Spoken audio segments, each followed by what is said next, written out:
À Grand Laou, la journée mondiale des océans a été marquée par l'inauguration officielle de la nouvelle embouchure et des quais d'embarcation lors d'une cérémonie présidée par le Premier ministre Robert Begré-Mambé. Cet ouvrage attendu depuis des décennies met fin aux dangers liés à l'ancien chenal. Je voudrais tout d'abord me joindre à mes parents de Grand Laou pour dire un grand merci au président Alassane Ouattara.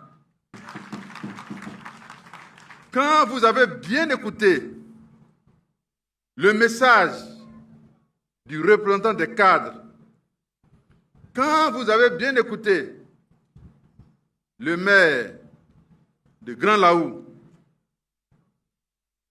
ils n'ont été que les porte-voix des souffrances que nos parents ont connues ici. Quand vous avez bien écouté, alors vous comprenez pourquoi la cérémonie de ce matin est très importante. Comment pourrait-on imaginer que depuis 1970, nos parents soient dans la souffrance? Comment pouvait-on imaginer cela?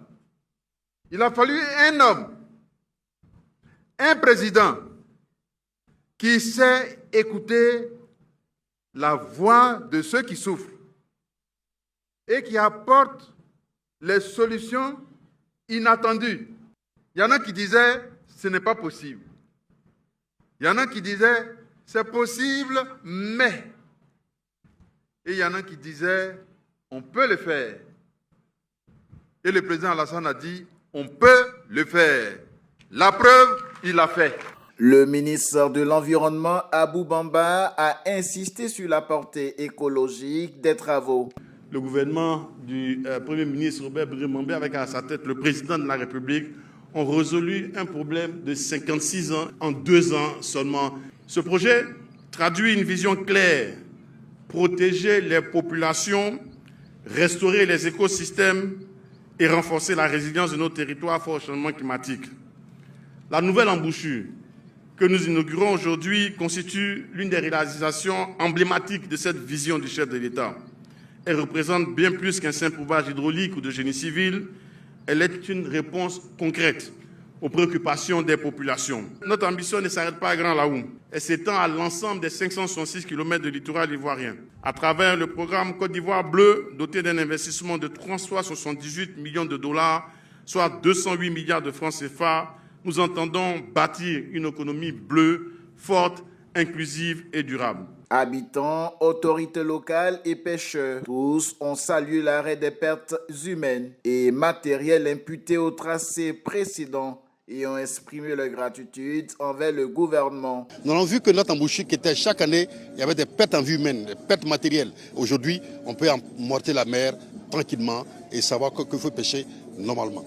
Donc vraiment, c'est où de soulagement et dire merci au gouvernement pour tous ces bienfaits. C'est une joie, une grande joie qui anime déjà toute la population de l'Oukmanda. Puisque on n'avait pas pensé qu'aujourd'hui, on allait la voir sortir de ce cadre.